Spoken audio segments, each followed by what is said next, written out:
Assalamualaikum warahmatullahi wabarakatuh.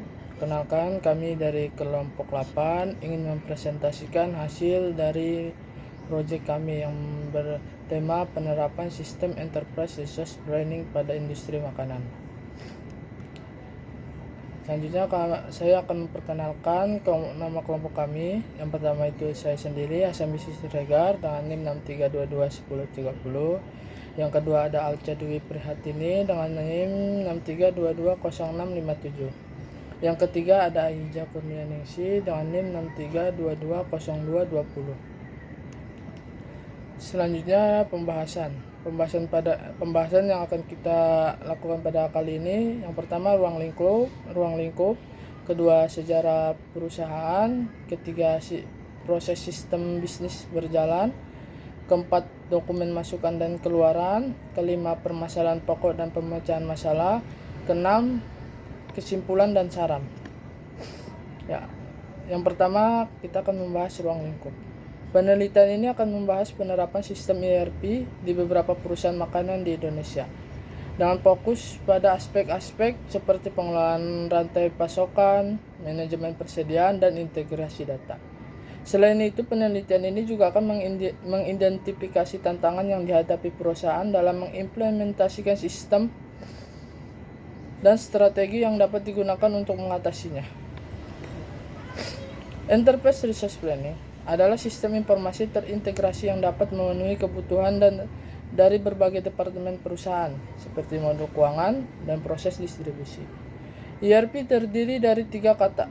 Yang pertama enterprise, perusahaan atau organisasi, research, sumber daya, dan planning, perencanaan. 3 kata ini menggambarkan konsep yang berujung pada kata kerja, yaitu planning, yang menunjukkan bahwa ERP berfokus pada aspek perencanaan.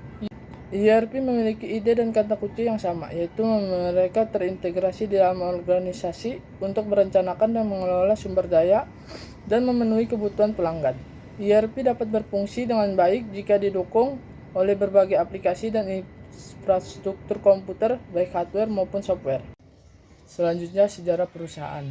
PT Indofood Sukses Makmur Tbk adalah perusahaan multinasional yang berfokus pada produksi makanan dan minuman. Perusahaan ini didirikan pada tanggal 14 Agustus 1990 oleh Sudono Salim dengan nama PT Pangan Jaya Intikusuma. Selanjutnya pada 5 Februari 1994, perusahaan ini mengalami perubahan nama menjadi Indofood Sukses Makmur. Selama beberapa dekade terakhir, Indofood telah berkembang menjadi perusahaan total food solution yang komprehensif. Perusahaan telah menyederhanakan operasinya untuk mencakup setiap tahap proses produksi pangan, mulai dari budidaya dan pemrosesan bahan mentah hingga pengiriman produk jadi yang tersedia di pasar. Kemudian ada struktur organisasi. PT Indofood dipimpin oleh direktur utama, kemudian direksi, diawasi oleh dewan komisaris, dan kemudian ada komite audit, sekretaris perusahaan, manajemen, investor relasi, pengendalian internal, dan manajemen risiko. Selanjutnya, proses bisnis sistem berjalan. Implementasi Enterprise Resource Planning atau ERP pada proses bisnis PT Indofood bertujuan mengoptimalkan pengelolaan dan penjadwalan seluruh proses produksi perusahaan agar terstruktur dan efisien. Dalam hal ini, PT Indofood menggunakan aplikasi SAP, Sistem Aplikasi and Product in Data Processing, sebagai platform ERP. SAP adalah sistem ERP yang dirancang untuk mendukung organisasi dalam menjalankan kegiatan operasional mereka yang lebih efektif dan efisien. Aplikasi ini mengintegrasikan berbagai fungsi bisnis melalui sejumlah modul yang saling terhubung, seperti manajemen produksi, keuangan logistik, sumber daya manusia, hingga rantai pasok. Dengan adanya integrasi ini, setiap proses bisnis dapat dipantau, dikelola, dan dikoordinasikan dalam satu sistem yang terpadu. Selanjutnya, sistem berjalan. Yang pertama ada sistem penerimaan pesanan, kedua sistem pengiriman pesanan, ketiga sistem penerimaan pesanan oleh pelanggan. Yang pertama, sistem penerimaan pesanan. Ada 3 aktor di sini. Ada admin yang bertugas memastikan pesanan sudah masuk, sales bertugas melakukan kunjungan ke pelanggan dan include pesanan pelanggan. Pelanggan memberikan pesanan pelanggan memberikan pesanan ke sales. Keterangannya yang pertama login, melakukan kunjungan ke tempat pelanggan, memasukkan pesanan, dan memastikan pesanan sudah masuk. Kemudian ada sistem pengiriman pesanan. Aktornya ada admin, bertugas membuat faktur, mencetak faktur, menentukan waktu pengiriman, dan melacak pengiriman. Gudang bertugas mempersiapkan pesanan pelanggan dan pengecekan pesanan sebelum dikirim. Kemudian ada jasa kirim, bertugas mengirim pesanan ke pelanggan. Keterangan pertama membuat faktur pesanan, mencetak faktur, menentukan waktu. Saya Yeza Kurnianingsih dengan NIM 632202220.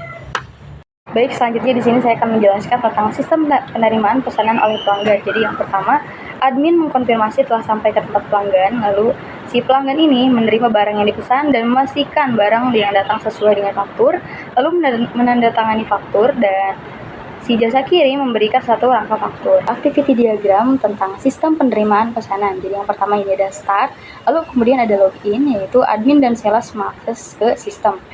Sales melakukan kunjungan ke tempat pelanggan, lalu pelanggan memberikan pesanan kepada sales. Sales memasukkan pesanan pelanggan ke dalam sistem. Selanjutnya, admin memastikan pesanan pelanggan masuk ke dalam sistem. Jika sesuai atau masuk ke dalam kategori, akan diproses berlanjut ke langkah berikutnya. Jika tidak, maka sales diminta memasukkan ulang pesanan ke pelanggan. Lalu, admin memastikan ketersediaan barang. Jika tersedia, proses berlanjut ke langkah berikutnya. Jika tidak, maka pesanan otomatis akan dibatalkan. Di sini ada sistem pengiriman pesanan. Jadi yang pertama itu kita mulai dari start. Yang pertama, admin membuat faktur pesanan yang berisi tanggal pesanan, nama pemesan, alamat pemesan, tanggal pembayaran, dan data barang pesanan. Lalu, admin mencetak 3 rangka faktur yang salah satunya akan diberikan ke pelanggan dan sisanya diberikan ke sales. Lalu, admin menentukan waktu pengiriman dan mempersiapkan pesanan pelanggan supaya bisa segera dikirim ke pelanggan. Lalu yang terakhir di sini ada faktur, lalu menandatangani faktur, dan si jasa kirim memberikan satu rangka faktur. Activity diagram tentang sistem penerimaan pesanan. Jadi yang pertama ini ada start, lalu kemudian ada login, yaitu admin dan sales mengakses ke sistem. Sales melakukan kunjungan ke tempat pelanggan, lalu pelanggan memberikan pesanan kepada sales. Sales memasukkan pesanan pelanggan ke dalam sistem. Selanjutnya, admin memastikan pesanan pelanggan masuk ke dalam sistem.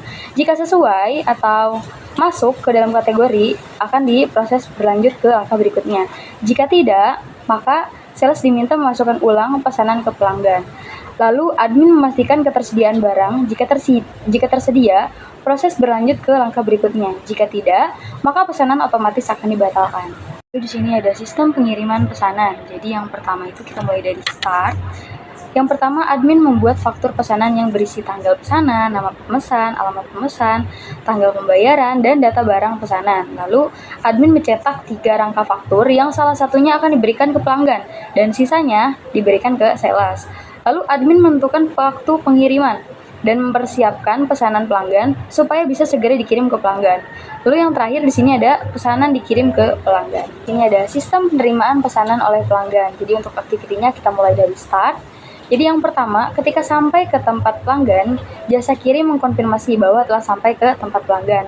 Lalu yang kedua, pelanggan menerima barang pesanan dan pelanggan memastikan apakah barang pesanan sudah sesuai yang ada di faktur. Jika sesuai, proses lanjut ke tahap berikutnya. Jika tidak, maka pesanan dikembalikan. Lalu, jika sudah sesuai, maka pelanggan menandatangani faktur sebagai bukti bahwa pesanan telah diterima. Jadi selanjutnya, kita masuk ke spesifikasi sistem berjalan. Jadi ada 2 macam. Yang pertama itu spesifikasi bentuk dokumen masukan, lalu yang kedua itu ada spesifikasi bentuk dokumen keluaran. Oke, jadi berikut terlampir untuk spesifikasi bentuk dokumen masukan. Jadi ini ada surat penawaran produk dari PT Indofood. Dan berikut terlampir untuk contoh spesifikasi bentuk dokumen keluaran. Di sini ada dokumen faktur penjualan dari PT Indofood sebagai bukti penjualan. Selanjutnya di sini ada spesifikasi sistem komputer. Jadi ada 3, ada umum, ada perangkat lunak, dan ada perangkat keras. Selanjutnya ada umum. PT Indofood menggunakan sistem ERP SAP R3 yang merupakan perangkat lunak perencanaan sumber daya perusahaan dari SAP SE, sebuah perusahaan perangkat lunak terkemuka di dunia. SAP R3 dirancang untuk membantu perusahaan dalam mengintegrasikan berbagai fungsi bisnis seperti keuangan, sumber daya manusia, logistik, dan manajemen rantai pasok ke dalam satu platform yang terpusat. Perkenalkan, nama saya Alca Dewi Prihantini dengan NIM 632200657. Lalu ada SAPR3, terdiri dari berbagai modul yang fungsional yang dirancang untuk pendukung fungsi utama dalam sebuah organisasi bisnis. Modul yang paling umum digunakan meliputi keuangan dan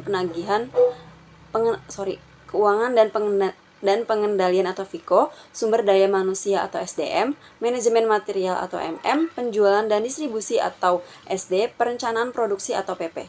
Setiap modul dirancang untuk menangani tugas tertentu secara mandiri, namun tetap dapat terintegrasi dengan modul lain jika diperlukan.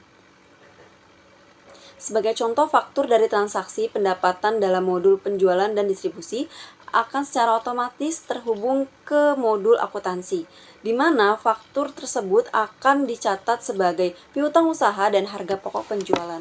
Lalu ada perangkat keras, yang pertama prosesor atau CPU, memori atau RAM, penyimpanan atau storage, kartu jaringan atau network interface, lalu ada sistem operasi, dan yang terakhir ada kartu grafis opsional. Untuk permasalahan pokoknya, yang pertama keterlambatan dalam input dan verifikasi pesanan, lalu yang kedua ketidakakuratan data pesanan, yang ketiga masalah pada proses penerimaan barang oleh pelanggan, dan yang terakhir kurangnya sistem monitoring dan evaluasi yang efektif. Untuk keterlambatan dalam input dan verifikasi pesanan, pemecahannya adalah yang pertama pelatihan sales dan admin, yang kedua optimalisasi aplikasi mobile, lalu yang ketiga sistem notifikasi otomatis. Untuk ketidakakuratan data pesanan, yang pertama adalah validasi otomatis data input, dan yang terakhir standarisasi format data. Untuk masalah pada proses penerimaan barang, yang pertama checklist penerimaan barang, lalu pengecekan barang oleh tim pengirim, lalu selanjutnya ada prosedur komplain yang jelas. Untuk kurangnya sistem monitoring dan evaluasi yang efektif adalah yang pertama dashboard analitik, lalu evaluasi berkala, dan feedback pelanggan. Oke, untuk kesimpulan kami adalah dari hasil pembahasan tentang sistem ERP pada industri makanan, dapat disimpulkan sistem ERP memberikan solusi terintegrasi untuk mengelola proses bisnis dalam sebuah perusahaan, mencakup produksi, pengelolaan rantai pasok, distribusi, dan keuangan. Sistem ini sangat relevan untuk industri makanan yang menghadapi tantangan persaingan ketat dan kebutuhan efisiensi. Kami dapat memberikan saran dari hasil pembahasan sistem ERP di PT Indofood masih ada beberapa kekurangannya yang dimiliki dan masih belum sempurna. Oleh karena itu, berikut ini beberapa saran yang diberikan agar dapat sebagai evaluasi untuk kedepannya. Yang pertama, mengembangkan modul ERP. Yang kedua, peningkatan kompetensi SDM atau sumber daya manusia. Yang ketiga, integrasi teknologi baru. Yang keempat, evaluasi dan peningkatan sistem. Berikut terlampir daftar pustaka. Lalu saya ucapkan terima kasih kepada Rektor Universitas Bina Sarana Informatika, Wakil Rektor 1 Bidang Akademik Universitas Sarana Informatika, yang ketiga Ketua Program Studi Sistem Informasi Akuntansi, dan yang terakhir saya ucapkan terima kasih kepada dosen terutama Bapak Yahya Mara Ardi Eskom Mkom. Terima kasih.